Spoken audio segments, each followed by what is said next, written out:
नमस्कार. सखी सह्याद्रीमध्ये मी पल्लवी मुजुमदार आपल्या सगळ्यांचं मनपूर्वक स्वागत करते. बांधकाम आणि गृहनिर्माण क्षेत्रासंदर्भात भारतीय संसदेनं पारित केलेला कायदा म्हणजे स्थावर संपदा विकास व नियमन कायदा 2016. हा कायदा काय आहे?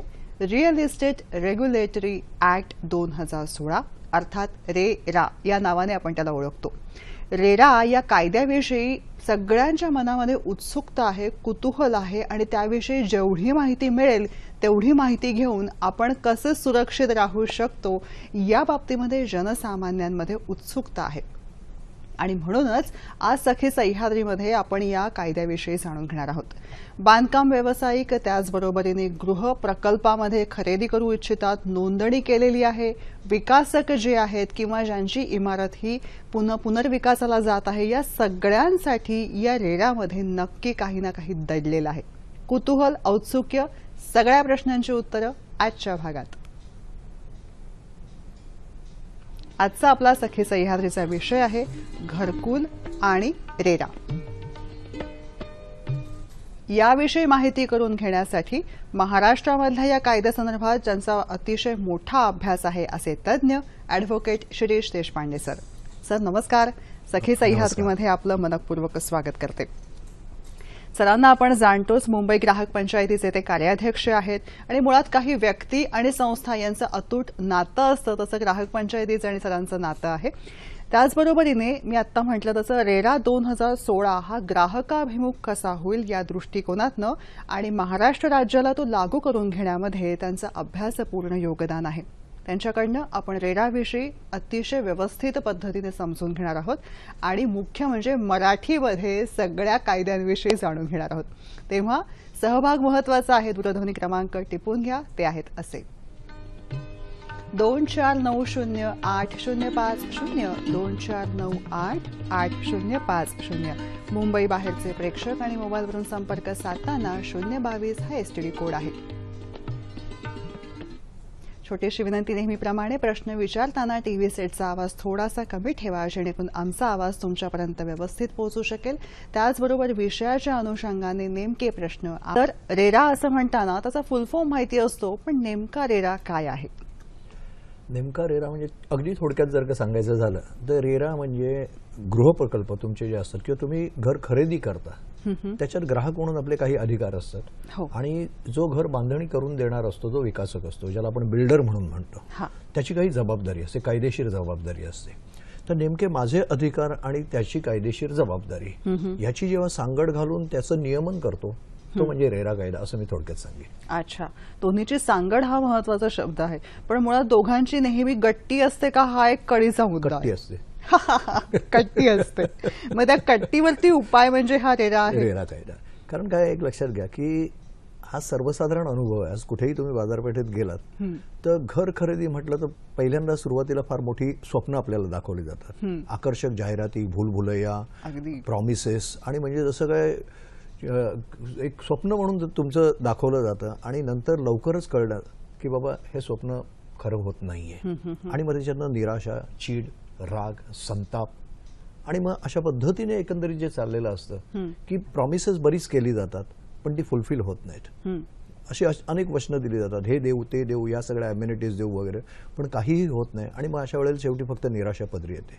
अशा वेळेला कायदा हा येतो आणि मग त्याच्यातनं ग्राहकांचं संरक्षण कसं करायचं, घर खरेदीदार ग्राहकांचं संरक्षण अशा पद्धतीने बिल्डरांच्या विरुद्ध करणं, याच्यासाठी हा जो केलेला कायदा आहे तो संबंध देशभर आज हा लागू झालेला आहे. तो म्हणजे real estate regulation and development act, ज्याला आपण थोडक्यात रेरा कायदा म्हणतो. आणि त्या कायद्यात काय आहे हे आज आपल्याला बघायचं. नक्कीच. सर, संसदेमध्ये हा कायदा संमत झाला. महाराष्ट्र राज्य हे पहिलं राज्य आहे की जिथे हा कायदा अंमलात आणण्यात आलेला आहे. आता मे महिन्यापासून हा अंमलात आणलेला आहे. आज आपण जून महिन्याच्या शेवटावर उभे आहोत, पण तरी रेराविषयी अजूनही बरेच गोंधळ आहेत मनामध्ये, भीती आहे. नेमकी भीती कोणाला आणि गोंधळ कोणाला असायला हवा? मी असं म्हणेन गोंधळ सर्वच क्षेत्रांमध्ये आहे. म्हणजे ग्राहकांच्या मनात संभ्रम आहे, विकासकांच्या मनात संभ्रम आहे, रिअल इस्टेट एजंटच्या मनात संभ्रम आहे. बरं. आणि भीती म्हटलीत तर भीती विकासकांच्या मनात असायला पाहिजे. आणि त्या मानाने ग्राहक हा खरं म्हटलं तर आता बराचसा सुरक्षित झालेला आहे. त्यामुळे त्याला ह्या संबंध रेरामधनं बऱ्यापैकी दिलासा मिळणार आहे. तर त्यामुळे तो बराचसा सुरक्षित असण्याची गरज आहे आणि ही इज नाऊ अश्युअर्ड की बाबा मला आता काहीतरी दिलासा ह्याच्यातनं मिळू शकणार आहे. माझी आतापर्यंत जी झालेली फसवणूक आहे ती याच्या पुढे होणार नाही. अच्छा सर, नेमकं काय आहे रेरामध्ये, नेमकं काय होतं आहे? एक लक्षात घ्या, रेरामध्ये नक्की काय होतंय की आतापर्यंत काय होत होतं की मोना आतापर्यंत काहीच होत नव्हतं की कोणीही उठायचं हो आणि तो बिल्डर व्हायचा.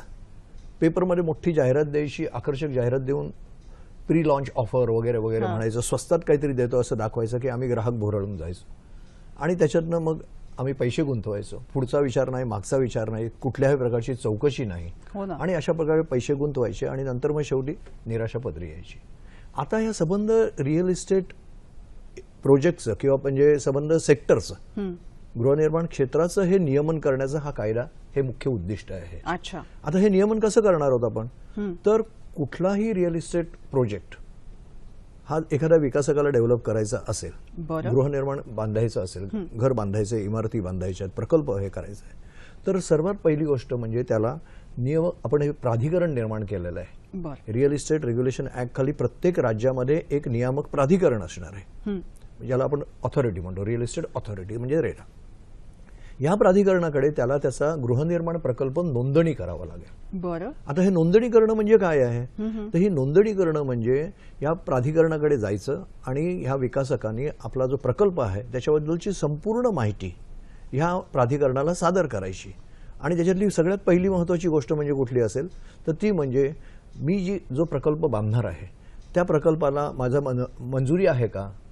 आपण म्युन्सिपालिटी म्हणा, महापालिका म्हणा, पालिका म्हणा, नगर परिषद, कुठलीही टाउन प्लॅनिंग ऑथॉरिटी असते त्यांच्या परवानग्या लागतात. तर ती सुरुवातीची परवानगी जी असते, माझे आराखडे मंजूर झालेत की नाही, सँक्शन प्लॅन्स आहेत की नाही, ही सगळी पहिली परवानगी घेऊन मग तुम्हाला प्राधिकरणाकडे जाऊन नोंदणी करावी लागेल. सगळ्यात एक आता आश्वासक गोष्ट या कायद्याने तुम्हाला दिलेली आहे ती म्हणजे अशी आहे की कुठलाही प्रकल्प आता, आणि त्याच्यात अपवाद एक आहे तो मी नंतर सांगतो, पण कुठलाही गृहनिर्माण प्रकल्प आता विकासक जोपर्यंत त्याला त्याच्या आराखड्याला मंजुरी नाही तोपर्यंत तो नोंदणी करू शकणार नाही प्राधिकरणाकडे, आणि जोपर्यंत नोंदणी नाही तोपर्यंत त्या प्रकल्पाची त्याला जाहिरात करता येणार नाही, विक्री करता येणार नाही आणि मार्केटिंगही करता येणार नाही.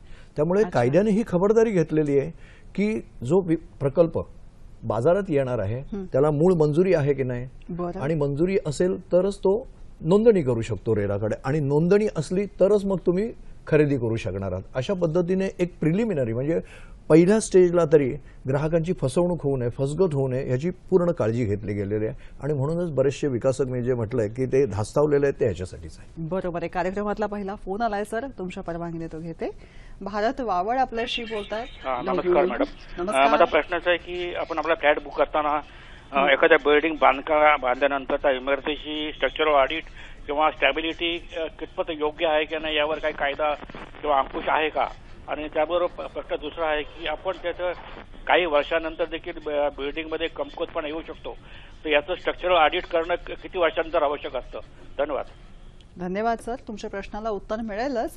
रेरा अंतर्गत जे मुद्दे येतात त्याच्याकडे आज आपला दृष्टिकोन जो आहे, प्रकाश जो आहे तो असणार आहे, हे मात्र सगळ्यांच्या मनामध्ये असू दे. गृह प्रकल्प विकासक म्हणजे बिल्डर्स ज्यांना आपण म्हणतो, तसंच रिअल इस्टेट एजंट्स जे आहेत, गृह खरेदीदार जे आहेत, या सगळ्यांच्या दृष्टिकोनातनं एक वेगळा कायदा भारतीय संसदेने पारित केलेला आहे, तो म्हणजे RERA, real estate regulatory act. हा कायदा नेमका काय आहे ते अस्खलित मराठीमध्ये समजून घेण्याचा यत्न आजच्या भागामध्ये आपण करत आहोत आणि ॲडव्होकेट शिरीष देशपांडे सर आपल्याला मार्गदर्शन करतात.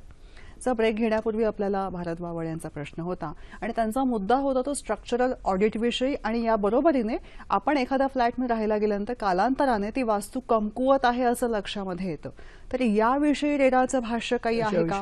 रेरामध्ये थोडीशी एक तरतूद आहे. पूर्ण म्हणजे बिल्डिंग नॉर्म्स वगैरे हा वेगळा कायदा असतो. रेरा कायदा हा ग्राहकांच्या हितरक्षणाचा आहे. त्यामुळे विकासक ज्या वेळेला आपल्याला घर बांधून देतो तर त्यावेळेला एक किमान गॅरंटी मला आहे का, तर ती आहे. ती किती वर्षाची आहे, तर ती 5 वर्षाची आहे, ज्याला आपण डिफेक्ट लायबिलिटी पिरियड म्हणू शकतो. की विकासकाने बांधून दिलेलं घर हे किमान 5 वर्ष त्याच्यात कुठल्याही प्रकारची सदोषता असता कामा नये. आणि जर का अशी सदोषता असेल, कदाचित लिकेजेस असू शकेल, स्ट्रक्चरल डिफेक्ट्स असू शकतील वगैरे, अशा पद्धतीचे जर का काही डिफेक्ट्स आढळून आले तर ताबा दिल्यानंतर तुम्हाला 5 वर्षापर्यंत बिल्डरनी स्वतःच्या खर्चानी त्याच्यात दुरुस्ती करून देण्याचं हे कायदेशीर बंधन रेरामध्ये घालण्यात आलेलं आहे. अच्छा, पुढचा फोन आहे. प्रमोद वेदविख्यात आपल्याशी बोलतात नाशिकहून. नमस्कार. नमस्कार, मी नाशिकहून बोलतोय.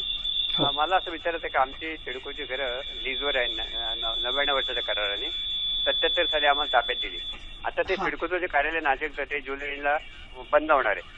ते नाशिक महापालिकेला ती घरं स्कीम हँडओव्हर होणार, साई स्कीम. तर आमच्या नावावर मालकी हक्क आता कोण करणार, म्हणजे नाशिक महापालिका देईल का सिडको देईल, म्हणजे याबद्दल मार्गदर्शन तर करावं. धन्यवाद प्रमोदजी. पण आजचा हा विषय खरं म्हणजे नाहीये, नाही का सर? तुम्ही काही त्याच्यात बोलू येत इच्छिता, नाही. त्यांना मार्गदर्शन करू इच्छिता? दिलं तर बरं होईल. बरं, धन्यवाद. पण आजचा विषय जो आहे ना, मी प्रमोद जी आणि तुमच्या निमित्ताने सगळ्याच प्रेक्षकांना एक विनंती करू इच्छिते की नवीन कायदा जो पारित केलेला आहे तो म्हणजे स्थावर संपदा विकास व नियमन कायदा 2016 रेरा, त्याचविषयी आजच्या भागामध्ये आपण बोलत आहोत. त्यामुळे प्रश्न हे त्या संदर्भातच आपले असू देत. धन्यवाद. सर, रेरा जेव्हा लागू होण्यासाठी सगळ्यांना त्यावर बंधन आहे. जाहिरात छापण्यापूर्वी सुद्धा रेराचा रजिस्ट्रेशन क्रमांक असला पाहिजे असं तुम्ही मगाशी उल्लेख केला.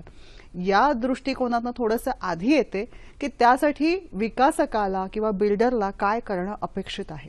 त्याच्यासाठी विकासकाला पहिलं म्हणजे मगाशी मी म्हटलं त्याप्रमाणे नोंदणी करणं, नियामक प्राधिकरणाकडे नोंदणी करणं आवश्यक आहे. आणि प्राधिकरणाकडे नोंदणी करून आता जी जाहिरात होणार आहे 1 ऑगस्टपासून, 1 ऑगस्ट लक्षात घ्या, आपण 1 मेला हा कायदा अंमलात आलेला आहे.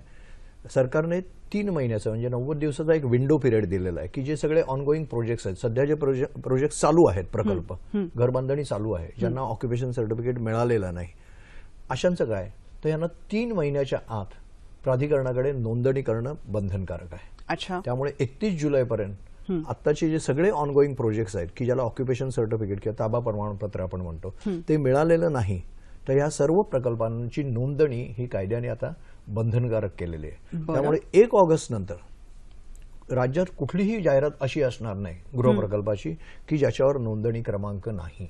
आणि तसं जर का असेल तर ते अवैध आहे, इल्लीगल आहे आणि त्याच्याविरुद्ध प्राधिकरण स्वतः ऍक्शन घेऊ शकते किंवा ग्राहकांनी जर का तक्रार केली प्राधिकरणाकडे आणि असं निदर्शनच आणून दाखवलंय की यांची ही जाहिरात आहे पण याच्यात रेराचा नोंदणी क्रमांक नाही, तर त्याच्याविरुद्ध कारवाई होऊ शकते. अच्छा, म्हणजे आता ह्या क्षणी सगळ्या जाहिराती ज्या आपल्या वर्तमानपत्रातनं खूप यायच्या त्या बंद झालेल्या आहेत, त्यामागचं कारण हे आहे. आता हळूहळू बंद होत चाललेल्या आहेत आणि त्याच्यानंतर आता 1 ऑगस्ट पासून पूर्ण चित्र बदलणार आहे. आतापर्यंत त्यांना जो विंडो पिरियड त्याच्यात अजूनही काही जण फायदा घेत आहेत त्याचा की अजून आम्ही अप्लाय केलेलं नाही, आम्हाला 31 जुलैपर्यंत मुदत आहे आणि त्यामुळे तो 31 जुलैपर्यंत फायदा घेणार. पण 1 ऑगस्ट पासून चित्र बदलणार आहे. 1 ऑगस्ट पासून पेपरातली कुठलीही जाहिरात तुम्हाला अशी दिसणार नाही की जिकडे रेराचं नोंदणीकरण नाही. नोंदणी नंबर असलाच पाहिजे, ते प्राधिकरणाचा नंबर, रजिस्ट्रेशन नंबर असेल, हे बंधनकारक आहे. कुठलीही जाहिरात करायची असेल तर त्याच्यावर रेराचा नोंदणी क्रमांक त्या विकासकाने देणं हे बंधनकारक आवश्यक आहे. पुढचा फोन आहे. मीरा जोशी आपल्याशी बोलतायत. नमस्कार मीराताई, विलेपार्ल्याहून फोन आहे हा. नमस्कार. हा नमस्कार, बोला. मी मीरा जोशी बोलते, विलेपार्ले मुंबईवरनं. मीराताई, टीव्हीचा आवाज पूर्ण बंद करू शकाल? हो. आणि माझा प्रश्न असा आहे की रिडेव्हलपमेंटसाठी ज्या बिल्डिंग्स गेल्या आहेत त्यांच्यासाठी रेरा हे आवश्यक आहे का? आणि दुसरा प्रश्न असा आहे की बिल्डरनी जसा सगळ्या अनुमती घेतलेल्या आहेत, सगळ्या म्युन्सिपालिटीकडनं सगळीकडनं घेतलेलं आहे, पण रेराकडे तो अजून रजिस्टर्ड झालेला नाही, त्याचं रजिस्ट्रेशन झालेलं नाही, तर अशा वेळेस तो सर्व डिमॉलिश करू शकतो का बिल्डिंग? का रेरा मिळाल्याशिवाय त्याला डिमॉलिश करता येणार नाही किंवा पुढची कार्यवाही करता येणार नाही, असं काही आहे का? बरं, धन्यवाद. तो दोन्ही प्रश्न महत्वाचे आहेत याच्यातले की एक पहिली गोष्ट म्हणजे पुनर्विकास किंवा रिडेव्हलपमेंट हा रेरामध्ये येतो का? तर त्याचं उत्तर आहे होय. कुठलाही म्हणजे ते रिडेव्हलपमेंट डिफाईन केलेलं आहे. फक्त रिडेव्हलपमेंट म्हणजे फक्त ती बिल्डिंग पाडून ज्याच्यात सेलसाठी काही नाही किंवा ती बिल्डिंग जशीच्या तशी पाडायची, रिपेअर करायची आणि परत पुनर्बांधणी करायची, तेवढंच फक्त बाहेर आहे रेराच्या. पण आज मुंबईतले बहुतेक सगळे प्रकल्प, 99% प्रकल्प मी म्हणेन किंवा 99.5% रिडेव्हलपमेंटचे प्रकल्प असतात ते असे असतात की जुन्या रहिवाशांना ती बिल्डिंग पाडायची असते, ती पाडून त्यांना नवीन बिल्डिंग बांधून द्यायची असते, पण त्याचबरोबर त्यांना ऍडिशनल FSI मिळतो विकासकाला आणि त्यामुळे त्याच्यातनं काही विक्री पण असते. तर त्यामुळे जिथे विक्रीचा कॉम्पोनंट आहे असे सगळे पुनर्विकास प्रकल्प हे रेरा अंतर्गत येतात आणि त्याची नोंदणी करणं हे विकासकावर बंधनकारक आहे. आणि ते देखील आत्ताचे जे सगळे पुनर्विकास प्रकल्प आहेत आणि जे अपुरे आहेत आणि ज्यांना अजून ऑक्युपेशन सर्टिफिकेट मिळालेलं नाही, ज्यांचा ताबा अजून दिलेला नाही जुन्या रहिवाशांना, हे सगळे प्रकल्प आता रेराखाली नोंदणी करणं आवश्यक आहे. आणि 31 जुलै ही त्याची डेडलाईन आहे. 31 जुलैपर्यंत हे सगळे प्रकल्प हे नोंदणी होणं आवश्यक आहे. दुसरा माझा त्यांचा प्रश्न होता तो काय होता? त्यांचा दुसरा मुद्दा जो होता की डिमॉलिश बिल्डिंग करता येणं शक्य आहे. आता डिमॉलिश होण्याबद्दलचा एक पहिला नियम लक्षात घ्या की कुठल्याही हाऊसिंग सोसायटी म्हणा किंवा बिल्डिंग म्हणा, म्युन्सिपालिटीची जी IOD असते, इंटिमेशन ऑफ डिसअप्रुव्हल, ती आल्याशिवाय विकासकाला आपली इमारत डिमॉलिश करायची परवानगी द्यायची नसते. किंवा करारामध्ये असंच असतं, डेव्हलपमेंट ॲग्रीमेंट जे आपण करतो त्याच्यात असतं. पण बऱ्याच वेळा रहिवाशांनाच घाई असते किंवा कधी कधी विकासक त्यांच्यावर प्रेशर आणतो की आता जागा द्या ताब्यात, मी आता डिमॉलिश करतो, IOD येणारच आहे. पण असं न करता IOD येईपर्यंत यांनी थांबणं आवश्यक आहे. आणि ह्याच्या पुढचे जे विकास रिडेव्हलपमेंट प्रोजेक्ट्स होतील त्यांना मुळात IOD आल्याशिवाय यांना रजिस्ट्रेशन आवश्यक आहे. तर त्यामुळे ते रजिस्ट्रेशन आवश्यक आहे आणि ते रजिस्ट्रेशन केल्यानंतरच ही सगळी रीतसर प्रक्रिया चालू होणार आहे. बरोबर. सर, तुम्ही आता एक मुद्दा जो मेन्शन केला त्याला जोडूनच म्हणते की कोणाला हे लागू आहे ते आपण पटकन सांगूया. कोणाला रेरा कायदा हा कोणाला लागू आहे? जसं तुम्ही आता म्हणाल की फ्लॅटची विक्री आहे तिथे हे लागू आहे, तसं आता मी तुम्हाला सांगतो की मुळात पहिल्यांदा आपण बघूया. मगाशी मी जे म्हटलं होतं की एक अपवाद आहे ह्या रिअल इस्टेट प्रोजेक्टला, बाहेर कोण जातं याच्यातनं. तर कुठलाही रिअल इस्टेट प्रोजेक्ट किंवा गृहनिर्माण प्रकल्प 500 स्क्वेअर मीटर्स त्याच्याहून मोठ्या जागेवर असेल किंवा कुठल्याही प्रकल्पामध्ये 8 सदनिकांपेक्षा विकासक जर का जास्ती घरं बांधणार असेल, सदनिका बांधणार असेल, तर ते सगळे प्रोजेक्ट्स, सगळे प्रकल्प हे रेरा अंतर्गत नोंदणी होणं बंधनकारक आहे. हा मुख्य आहे. 500च्या खाली असेल तर ते वगळले गेले किंवा 8 सदनिकांहून छोटा प्रकल्प असेल तर ते वगळले गेले. पण त्याच्यापेक्षा सगळे मोठे प्रकल्प, 500 स्क्वेअर मीटरपेक्षा जास्तीचा प्रकल्प आणि 8 सदनिकांहून जास्ती मोठा प्रकल्प, हे सगळे प्रकल्पांची नोंदणी आता महाराष्ट्रात कंपल्सरी आहे. आणि 1 ऑगस्ट ही त्याची डेडलाईन आहे. 1 ऑगस्टपर्यंत सगळे प्रकल्प ऑनगोईंग रजिस्टर होणं आवश्यक आहे. 1 ऑगस्ट नंतर नवीन सुरू होणारे प्रकल्प त्यांनाही ही प्रकल्पाची नोंदणी आवश्यक आहे. रेरा कायदा अंमलात आणणारं महाराष्ट्र हे पहिलं राज्य ठरलेलं आहे. त्या दृष्टिकोनातनं जेव्हा आपण रेराविषयी बोलतो, ऐकतो, तेव्हा रेरा नेमकं काय आहे ते सोप्या सरळ भाषेमध्ये उलगडण्याचा यत्न आजच्या भागात करत आहोत. आणि ॲडव्होकेट शिरीष देशपांडे सर आपल्याला मार्गदर्शन करतायत. सर, पुढचा फोन आहे तो घेते. कल्पना यांचा फोन आहे. नमस्कार मॅडम. माझं फ्लॅट बुकिंग आहे मे मध्ये आणि फ्लॅट बुकिंग केलं आहे आणि मे मध्ये पार्ट पेमेंट केलंय आणि पार्ट पेमेंट GST लागू झाल्यानंतर करणार आहे जुलैमध्ये. तर त्यात GST आणि रेरा याचा संबंध किंवा मला काय फरक पडेल त्याच्यात? धन्यवाद. हा कळीचा मुद्दा आहे. सर, तुम्ही आल्यापासून आपण स्टुडिओच्या बाहेर असो, प्रत्येक ठिकाणी GST आणि रेरा आणि तुम्ही प्रत्येकाला सांगत आहात दोन्ही वेगळे. तोच मुद्दा आता आहे. मुळात GST हा टॅक्स आहे हे लक्षात घ्या आणि तो केंद्र सरकारच्या वेगळ्या कायद्यान्वये आहे. तर त्यामुळे घरखरेदीवर देखील जो GST ऍप्लिकेबल आहे तो तुम्हाला भरावाच लागणार आहे आणि तो 1 जुलैपासून अंमलात येणार आहे. आणि रेरा कायदा हा 1 मे पासून अंमलात आलेला आहे. त्याच्यातलं संबंध तरतुदी ज्या आहेत ह्या ग्राहकांच्या संरक्षणासाठी आहेत आणि हा संबंध गृहनिर्माण क्षेत्र आहे त्याचं नियमन आणि विकास करण्याचा उद्देश त्याच्यातला आहे. त्यामुळे दोन्ही कायद्याची उद्दिष्ट वेगळी आहेत. GST ऍक्ट आहे तो सरकारला रेव्हेन्यू मिळवून देण्यासाठीचा आहे. वस्तू आणि सेवा या सर्व गोष्टींवर एक कर लादणार आणि त्या कर प्रणालीमध्ये कसे एक आमूलाग्र बदल केलेला आहे. त्या दोन्ही कायदे हे आमूलाग्र बदल करणारे आणि क्रांतिकारक आहेत हे लक्षात घ्या. पण त्यामुळे ग्राहकांचा फायदा हा निश्चित आहे हे मी मात्र सांगू शकेन. आता GST मुळे ठीक आहे, कुठेतरी तुम्हाला काही गोष्टी 4 पैसे जास्ती द्यावे लागतील ही गोष्ट वेगळी. पण रेरामध्ये जर का म्हटलं तर निश्चित ग्राहकांचा ह्याच्यात फायदा आहे. ग्राहकांचं हितरक्षण चांगल्यापैकी केलेलं आहे. निदान प्रयत्न तरी तसा आहे. सर, जेव्हा आपण रेरामध्ये हितरक्षण केलेलं आहे असं म्हणतो तेव्हा रेरामध्ये नेमकं काय घडतं आहे, त्याचं उद्दिष्ट आणि या सगळ्याविषयी बोलत असताना काय आहे की जेणेकरून ग्राहकांचं हितरक्षणाचा मुद्दा आपण म्हणू शकतो? सारी गोष्ट आहे बघा की मुळात कसं असतं की ही जी मगाशी आपण नोंदणी म्हणून जे म्हणतो होतो की ही नोंदणी बंधनकारक केलेली, ही नोंदणी बंधनकारक केलेली आहे म्हणजे काय केलेलं आहे आणि त्याच्यातनं ग्राहकांचं रक्षण कसं होणार आहे? ग्राहकांचं रक्षण याच्यामुळे असं होणार आहे की ह्याच्या संबंध व्यवहारात आता पारदर्शकता येणार आहे की जी आतापर्यंत नव्हती. बिल्डर काही सांगायचं आणि आम्ही बुकिंग करायचो आता मुळात हे सगळे कागदपत्र की बाबा हा गृहनिर्माण प्रकल्प आहे काय, त्याच्यासाठी मुळात जी जागा आहे ती तुमच्या नावाने आहे का, किंवा ती डेव्हलप करण्याचे विकास करण्याचे तुम्हाला अधिकार आहेत का, त्याच्याबद्दलची कागदपत्र, आराखड्याची मंजुरी आहे त्याचे कागदपत्र, त्याच्यानंतर हा संबंध प्रकल्प तुम्ही किती वर्षात पूर्ण करणार आहात, ताबा केव्हा देणार आहात, हे सगळं गोष्टी, त्याच्यानंतर तुम्ही अग्रीमेंट कसं करणार आहात, त्या अग्रीमेंटचा नमुना, अलॉटमेंट लेटर कसं देणार आहात त्याचा नमुना, तुम्ही सोसायटी केव्हा फॉर्म करायची याच्याबद्दलचं बंधन, ह्या सगळ्या गोष्टी ह्या कायद्याने आणलेल्या आहेत. आणि त्यामुळे याच्यातली पारदर्शकता आहे ती अशी आहे की नोंदणी केल्यानंतर एक लक्षात घ्या की त्याला नोंदणी क्रमांक देणार आहे, त्याचबरोबर यांच्या संकेतस्थळावर, रेराच्या संकेतस्थळावर त्यांना एक वेबपेज देण्यात येणार आहे आणि त्या वेबपेजवर ही सगळी त्या प्रकल्पाची माहिती त्या विकासकाला देणं बंधनकारक आहे. आणि याच्यातनं त्यामुळे त्याला काय मिळणार आहे की त्याची संबंध कुंडली ग्राहकांना बघता येणार आहे. खरं, स्क्रीनवर आपल्याला रेराची वेबसाईट दिसते आहे, रेराची माहिती दिसते आहे.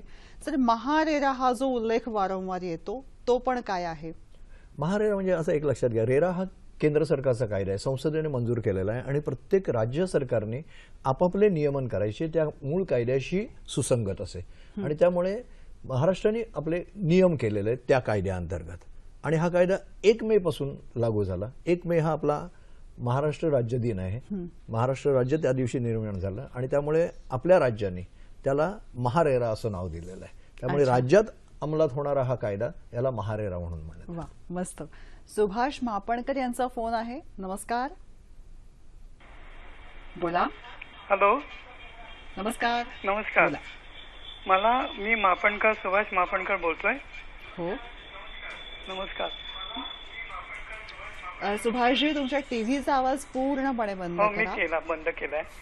मला फक्त एवढंच म्हणायचं आहे की मी सांताक्रूजला राहतो, वकोला ब्रिजला, आणि त्या ठिकाणी जवळजवळ 13 बिल्डिंग आहेत आणि त्या 13 बिल्डिंग मध्ये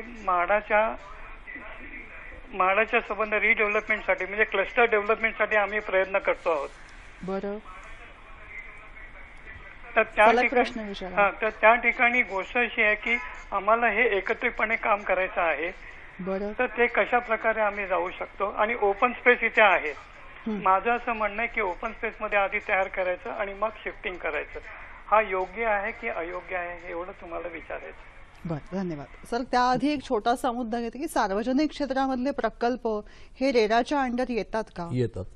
आता तुम्ही म्हणा सार्वजनिक क्षेत्रातले म्हणजे म्हाडा आहे, सिडको आहे, हे सगळे प्रकल्प म्हणजे मग ते थोडक्यात म्हणजे मी असं म्हणेन खाजगी आहेत, सरकारी आहेत किंवा सार्वजनिक क्षेत्रातले आहेत, कुठलाही गृहनिर्माण प्रकल्प 500 स्क्वेअर मीटरच्याहून जास्त किंवा 8 सदनिकांहून जास्ती इमारतींचा प्रकल्प हा रेरा अंतर्गत येतोय. त्यामुळे या कायद्याने खाजगी आणि सरकारी याच्यात कुठेही भेदभाव किंवा डावं उजवं केलेलं नाही की बाबा हे सरकारी आहे म्हणून त्यांना वगळलं, असं नाही. सरकारी आहे त्यांनाही अंतर्भूत आहे. त्यामुळे म्हाडाचे जरी प्रश्न असले की म्हाडानी जरी घर वेळेवर दिलं नाही तरी त्यांना देखील आता ही सगळी उत्तरदायित्व त्यांचं आता आहे हे लक्षात घ्या. सर, ही तुम्ही जी व्याख्या केली ना ही सगळ्यात समजण्याला सोपी आहे. 500 पेक्षा कमी आणि 8 पेक्षा जास्त सदनिका. 8 पेक्षा कमी असले, 500 पेक्षा जास्ती असले तर तो रेरामध्ये येणार किंवा 8 सदनिकांपेक्षा जास्ती असेल तर तो येणार. त्याच्यापेक्षा कमी असले तर ते रेरा अंतर्गत येणार नाही. त्यामुळे अर्थात असे प्रकल्प तुम्हाला माहिती आहे असे फार थोडे प्रकल्प असतात की जे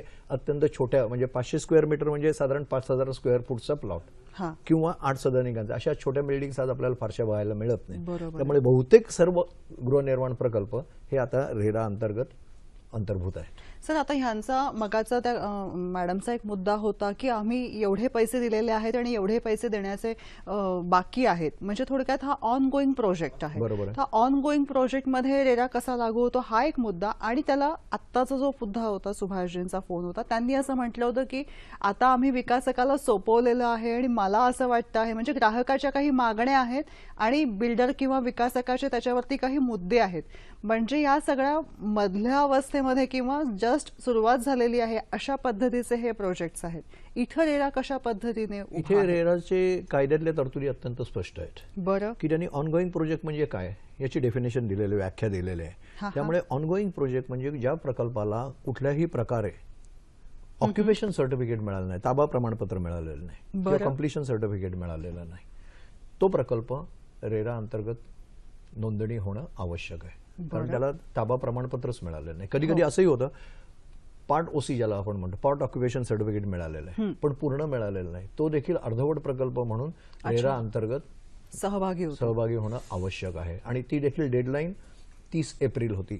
30 एप्रिल 2017 पर्यंत ज्या ऑनगोईंग प्रकल्पांना ऑक्युपेशन सर्टिफिकेट नसेल किंवा कम्प्लिशन सर्टिफिकेट नसेल असे सर्व प्रकल्प हे रेरा अंतर्गत नोंदणी होणं आवश्यक आहे. अर्थात ह्याच्यात एक मी तुम्हाला थोडीशी एक मेख सांगतो, ती अशी आहे, आज मुंबईत जर का पाहिलं तर ऑक्युपेशन सर्टिफिकेट नसलेल्या असंख्य बिल्डिंग आहेत आणि त्याच्यात 20-20 वर्ष 25 वर्ष लोक राहत आहेत. अगदी अगदी. आता मग त्यांनी पण नोंदणी करायची का?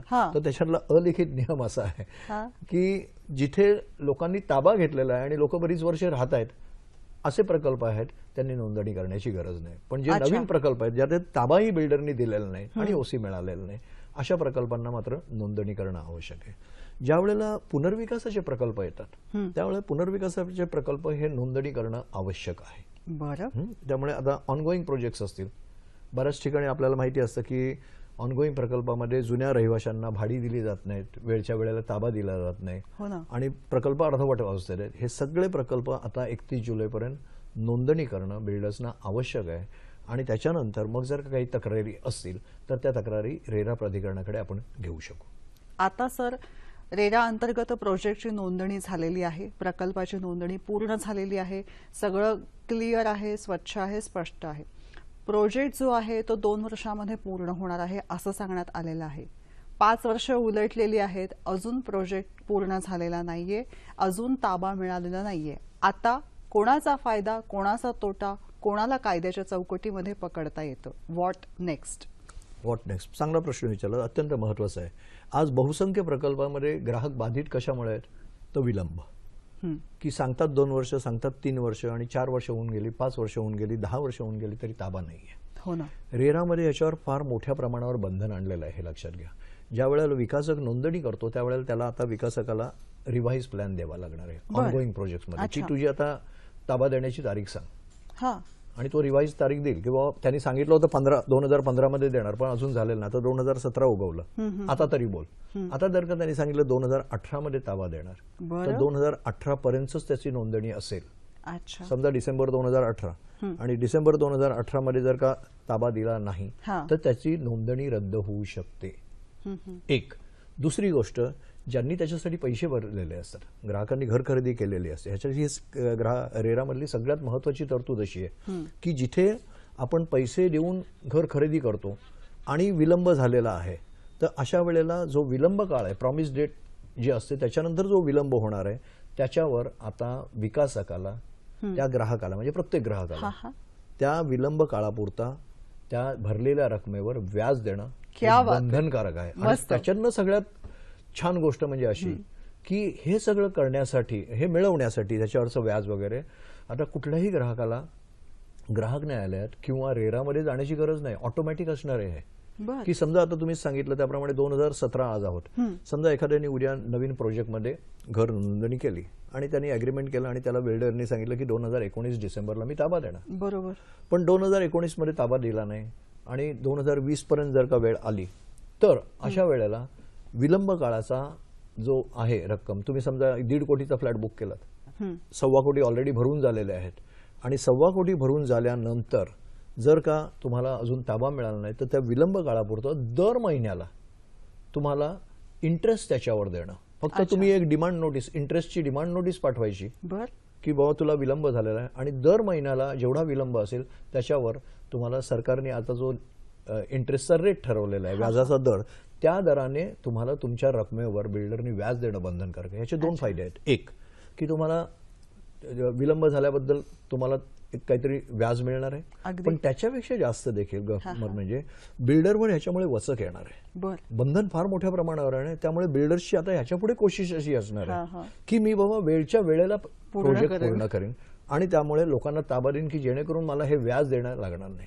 याच्यातली आणखी एक गोष्ट चांगली अशी आहे की हे नोंदणी केल्यानंतर बिल्डरला आपण जे पैसे देत असतो खरेदी करण्यासाठी, घर खरेदी करण्यासाठी, ह्या खरेदी करण्यासाठी वेगळा अकाउंट उघडायचा आहे. अच्छा, घर पहावं बांधून असं म्हणत असताना घर कुठे बुक केलेलं आहे, नोंदणी केलेली आहे आणि अर्धवट प्रकल्प अडकलेला आहे किंवा बरेच वर्ष झाले अजून ताबा मिळालेला नाहीये, काय करू, कुठे जाऊ, कुठे दाद मागू, या सगळ्या प्रश्नांना उत्तरं कायद्याच्या एका चौकटीमध्ये रेरा प्राधिकरणाच्या मार्फत. नेमकं काय आहे रेरा हे उलगडण्याचा प्रयत्न आजच्या भागात ॲडव्होकेट शिरीष देशपांडे आपल्याला याविषयी मार्गदर्शन करत आहेत. पुढचा फोन आलाय सर, तो घेते. डोंबिवलीहून फोन आहे. नमस्कार. हॅलो, नमस्कार.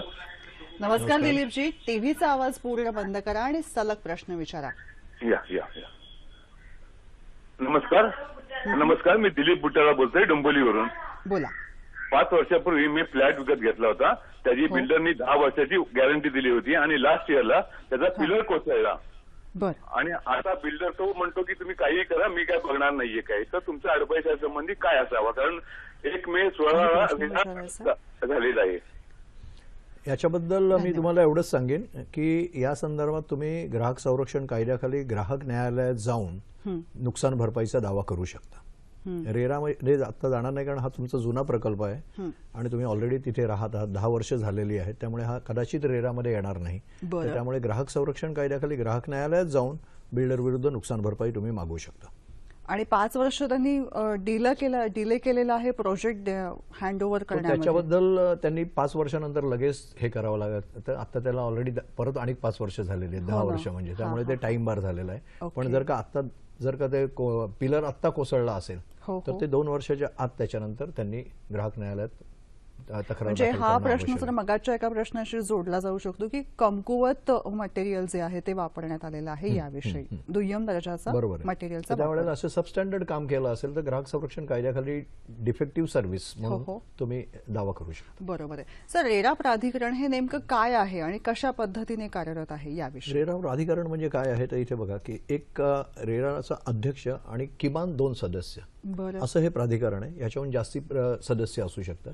आता यांचं काम काय असतं तर पहिली गोष्ट म्हणजे सर्व गृहनिर्माण प्रकल्पांचं नोंदणी करणं, रजिस्ट्रेशन करणं, त्याचप्रमाणे रिअल इस्टेट एजंटची नोंदणी करणं, त्यांना मंजुरी देणं किंवा नामंजुरी करणं, त्यांचे प्रकल्प हेच अधिकार त्यांच्याकडे आहेत. आणि त्याच्यासाठी सगळ्या पेपर्सची खातरजमा करून त्यांची नोंदणी करणं. त्याचबरोबर सगळ्यात महत्वाची गोष्ट म्हणजे की जर का हे नोंदणी केलेले विकासक किंवा रिअल इस्टेट एजंटनी कुठल्याही प्रकारचे गैरव्यवहार केले किंवा त्यांच्याविरुद्ध तक्रारी आल्या आणि त्यांनी कायद्याचं उल्लंघन केलं तर त्यांचं रजिस्ट्रेशन किंवा नोंदणी ही रद्द करण्याचे अधिकार देखील ह्या प्राधिकरणाला आहेत. त्याशिवाय सगळ्यात महत्वाची जबाबदारी ह्या प्राधिकरणावर आहे ती म्हणजे अशी आहे की हा जो गृहनिर्माण क्षेत्र जे आहे ह्या क्षेत्रातल्या एकंदरीत कामकाजाची पद्धती आणि त्याच्यासाठी लागणाऱ्या वेगवेगळ्या परवानग्या याच्यासाठी देखील या प्राधिकरणाने आपल्याला 1 विंडो क्लिअरन्स याच्यासाठी काही शिफारशी गव्हर्नमेंटला करणं आवश्यक आहे की जेणेकरून विकासकांना आज ज्या अडचणी येतात, प्रत्येक ठिकाणी जिथे परवानगी मागायला जातात तिथे तुम्हाला रखडवण्यात येतं, तर अशा वेळेला 1 विंडो क्लिअरन्स सगळ्या गोष्टी लवकरात लवकर आणि विनाविलंब होतील याच्यासाठी कार्यप्रणालीशी शिफारस करणे ही फार मोठी जबाबदारी विकास प्राधिकरणावर आहे, या नियामक प्राधिकरणावर आहे. आणि याचं ऑफिस जर का तुम्ही पाहिलं तर ते वांद्र्याला आहे मुख्य. याचबरोबर या विकास प्राधिकरणाची, नियामक प्राधिकरणाची ऑफिसेस आता याच्या पुढे अनेक वेगवेगळ्या शाखा ज्याला आपण म्हणता येईल, हे पुणे, नागपूर वगैरे जसजशी गरज लागेल तसतसे राज्य सरकार स्थापन करेल. बरोबर आहे सर. असं बऱ्याचदा होतं की एखादी व्यक्ती जी आहे की भारतामध्ये किंवा आपल्या आवडत्या जिथे आपलं जन्मगाव असतं तिथे आपण एखादी प्रॉपर्टी विकत घेतो, तिथं नोंदणी करतो आणि पुन्हा आपल्या कामाच्या ठिकाणी मग त्या देशामध्ये किंवा परदेशामध्ये आपण निघून जातो. मग आता होतं असं की वर्षातनं 2 वर्षातनं जेव्हा तिथे भेट होते त्यावेळी तिथे काय अवस्था आहे हे बघितलं जातं, पण नंतर पुढे मागे काही झालंय का किंवा नीट काम चालू आहे का नाही याविषयी थांग पत्ता गुंतवणूक करायला लागत नाही. याच्यासाठी आता तुम्हाला या रेरा प्रकल्पामध्ये हे चांगली गोष्ट आहे, रेरा कायद्यामधली तरतूद आहे की ही जी सगळी नोंदणी आहे ती तर ऑनलाईन केलेलीच आहे. पण त्याचबरोबर तुमच्या गृहप्रकल्पाचा, नियोजित गृहप्रकल्पाचा ज्याच्यात तुम्ही घर बुक केलेलं आहे त्याचा प्रोग्रेस कसा आहे, त्याची प्रगती काय आहे, हे त्या वेबसाईटवर देणं हे विकासकाला बंधनकारक आहे. दर 3 महिन्यांनी त्यांनी ते वेब पेज त्यांचं अपडेट करणं आवश्यक आहे. आणि गृहप्रकल्पाचा प्रोग्रेस काय आहे हा प्रोग्रेस त्यांना त्या वेबपेजवर देणं आवश्यक आहे. आणि त्यामुळे ग्राहकाला, मग तुम्ही मुंबईत घर बुक करा आणि तुम्ही अमेरिकेत उद्या गेलात 6 महिने, तरी तिकडे जाऊन देखील तुम्ही वेबसाईटवर जर का व्हिजिट केलीत तर त्या वेबसाईटवर जाऊन त्यांनी बघायचं की आपल्या गृहनिर्माण प्रकल्प, कारण तो नोंदणी झालेला असेल, नोंदणी झालेला आहे, त्यामुळे त्यांना वेबपेज दिलेलं आहे. आणि वेबपेज दिलेलं आहे त्याच्यावर दर 3 महिन्यांनी विकासकाने हे प्रोग्रेस रिपोर्ट करणं की आज पहिली स्लॅब पडली, उद्या चौथी पडली, त्याच्यानंतर आज मी 20व्या माळ्यापर्यंत आलोय. हे सगळे प्रगती, हे प्रगती पुस्तकच तुम्हाला वेबसाईटवर दिसणार आहे. आणि त्यामुळे ह्याच्यात एक पारदर्शकता, जे म्हटलं कायद्याचं एक उद्दिष्ट आहे की ह्याच्यात बांधकाम व्यवसायात पारदर्शकता आणणं, तर ती ही पारदर्शकता तुम्हाला घर बसल्या देखील बघू शकते. पण याच्यासाठी माझं एक आव्हान सगळ्या ग्राहकांना आहे की महारेराची ही जी वेबसाईट आहे, पत्ता जो आहे तो असा आहे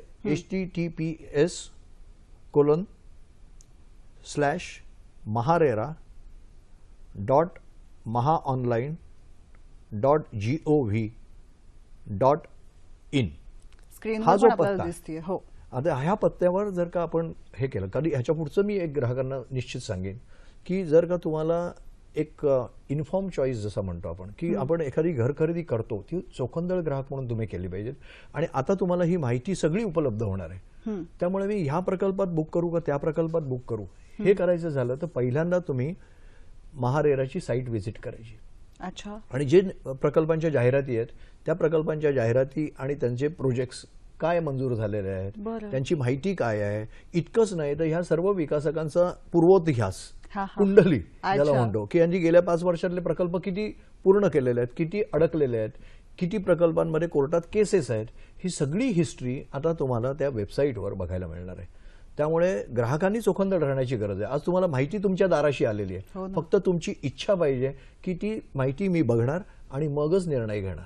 डोळे उघडे ठेवा, महारेराच्या वेबसाईटवर जा आणि मगच खरेदी करा. ह्याच्या पुढची जी खरेदी, आतापर्यंत जे काय झालं असेल ते झालं असेल, पण ह्याच्या पुढची जर का नवीन खरेदी करायची असेल तर निश्चित आता ह्याच्या पुढे आपण ही सवय लावली पाहिजे की महारेराची जी साईट आहे, वेबसाईट जी आहे, त्याच्यावर जायचं, तो प्रकल्प नोंदणीकृत आहे की नाही याची खातरजमा करून घ्यायची. आणि त्याच्यानंतर त्या प्रकल्पाची संपूर्ण माहिती जी आहे की बाबा एरिया किती आहे, पूर्ण तो केव्हा करणार आहे, त्याच्यानंतर बँक अकाउंट त्यांनी उघडलेला आहे, हा सगळं मंजुरी आहे ह्याला आराखड्यांना, हे सगळी गोष्टी करणं हे आता शक्य आहे. त्यामुळे चोखंदळ ग्राहकांसाठी आता हा चांगला एक मार्ग उपलब्ध करून दिलेला आहे. आणि त्याच्यातनं आता ग्राहकांनी मात्र खबरदारी घेणं आवश्यक आहे. जागरूक ग्राहक बनण्याचा हा मार्ग आहे. पुढचा फोन आहे, रवींद्र कुडाळकर आपल्याशी बोलतायत पुण्याहून. नमस्कार. नमस्कार मॅडम.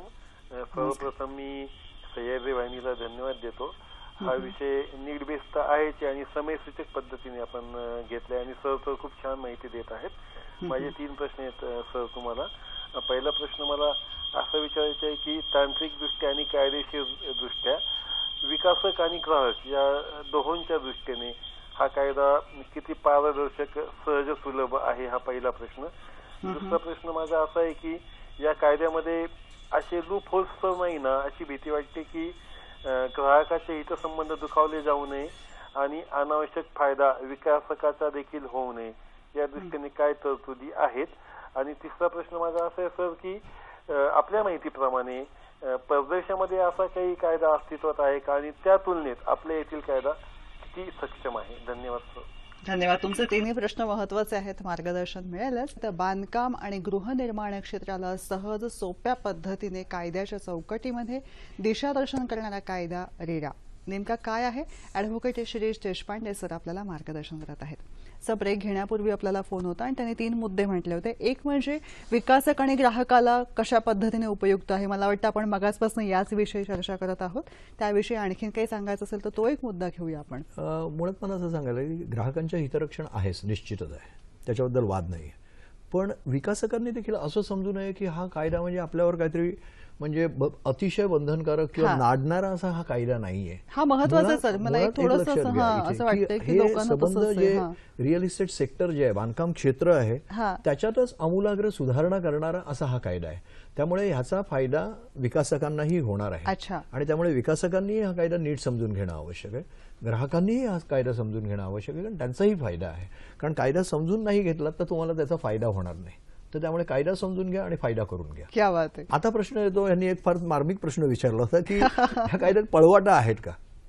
मला सांगायला आनंद वाटेल की जेव्हा नियमावली केली गेली राज्यातली, त्यावेळेला बिल्डर्सनी हा कायद्यामध्ये बऱ्याचशा पळवाटा ठेवण्याची तरतुदी नियमात करून घेतल्या होत्या आणि त्याला मुंबई ग्राहक पंचायतीने फार मोठे आक्षेप घेतले.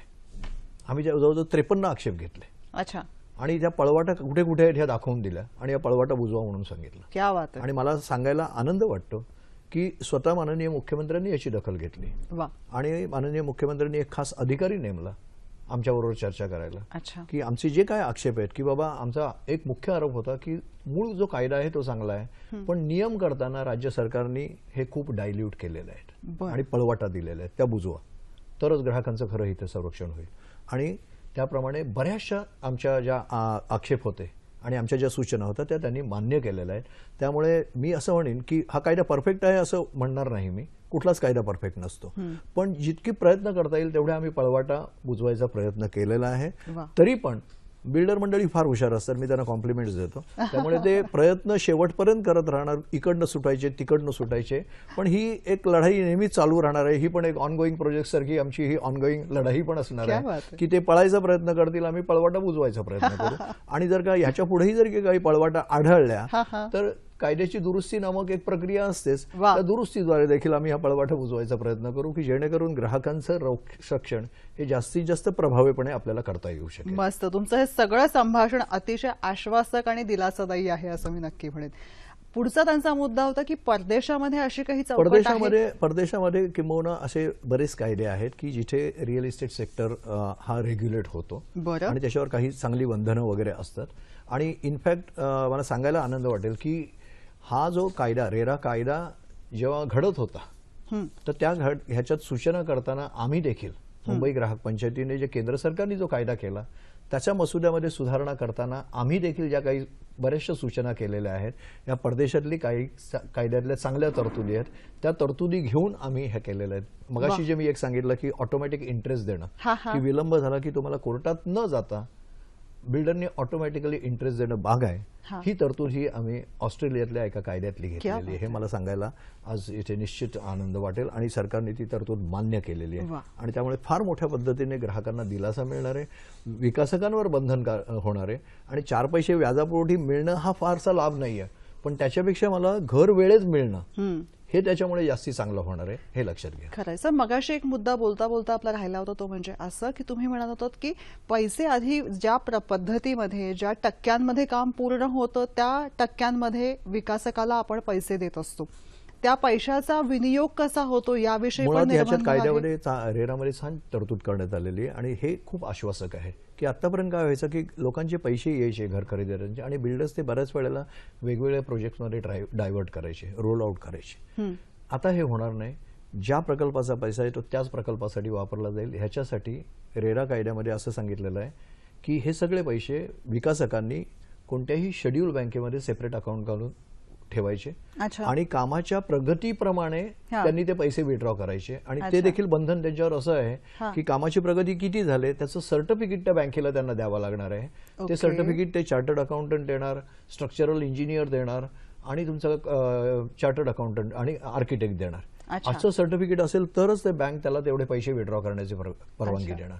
अशा प्रकारे बंधन आल्यामुळे ग्राहकांचे पैसे हे वेगळ्या ठिकाणी डायव्हर्ट होण्याची आता शक्यता नाहीये आणि त्यामुळे परत वेळच्या वेळेला आपल्याला गृहप्रकल्प पूर्ण होण्याचं स्वप्न खऱ्या अर्थाने बघता येऊ शकेल. वेळ कमी आहे सर, पण 2 मुद्दे महत्वाचे आहेत. एक सोसायटी फॉर्मेशन आणि दुसरं सोसायटी हस्तांतरण ज्याला आपण म्हणतो त्याविषयी. याच्यात देखील आता कायद्यामध्ये रेरामध्ये तरतुदी करण्यात आलेली आहे की प्रकल्पामध्ये 50% जास्ती सदनिका विकल्या गेल्या की विकासकांनी त्याची सोसायटी 60 दिवसाच्या आत तयार करणं, रजिस्टर करणं हे बंधनकारक करण्यात आलेलं आहे. आणि त्याचप्रमाणे घराचा ताबा दिल्यानंतर, इमारतीचा ताबा ग्राहकांना दिल्यानंतर 3 महिन्याच्या आत त्याचं हस्तांतरण म्हणजे ज्याला आपण कन्व्हेन्स म्हणतो ते करणं आवश्यक आहे. आणि ह्या दोन्ही गोष्टी जर का केल्या नाहीत तर प्राधिकरण आहेच, महारेरा प्राधिकरणाकडे ग्राहक तक्रार करू शकतात किंवा ग्राहकांच्या ज्या सोसायटीज निर्माण होणार आहेत त्या तक्रार करू शकतात की जेणेकरून याच्याबद्दल जर काही केलं नाही तर त्याच्यावर ग्राहकांना आपला विकासकांना फार मोठ्या प्रमाणावर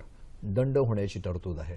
तर त्यामुळे ह्या दंडनीय तरतुदी विकासकांवर फार मोठ्या प्रमाणावर वचक ठेवणार आहेत आणि त्यामुळे एकंदरीतच आता गृहनिर्माण क्षेत्र हे आमूलाग्र बदलणार आहे येत्या काही वर्षात आणि ग्राहकांना त्यामुळे चांगला दिलासा मिळू शकेल असं एक वा. आशादायी चित्र आज रेरा कायद्याने आपल्या पुढे निर्माण केलेलं आहे. मस्त. मुळात असं म्हटलं जातं की ज्यामधलं कळत नाही ते म्हणजे हे गृहनिर्माण क्षेत्र. पण या गृहनिर्माण क्षेत्राला कायद्याच्या पद्धतीने एक वेगळ्या पद्धतीने वेचण घालण्यात आलेली आहे आणि मुळात इथं काय घडतं आहे ते पारदर्शी पद्धतीने आपल्या समोर यावं आणि निपक्षपातीपणानं इथलं कार्यभार व्हावा यासाठी हा रेरा कायदा. कशा प्रकारे हा रेरा कायदा आहे आणि कसा तो ग्राहकांच्या हिताचा आहे आणि विकासकांच्या सुद्धा सोयीचा आहे हे सगळं समजून घेण्याचा यत्न आजच्या भागामध्ये आपण केला. कसा वाटला आजचा भाग नक्की कळवा या पत्त्यांवर. फेसबुकचा पत्ता आहे www.facebook.com/sakhisayhadri.tv. ईमेल आयडीच्या माध्यमातून तुम्ही कार्यक्रमाच्या प्रतिक्रिया कळवा. तुम्हाला कार्यक्रमाच्या काही सूचना द्यायच्या असेल त्याही कळवा. sakhisayhadri@gmail.com.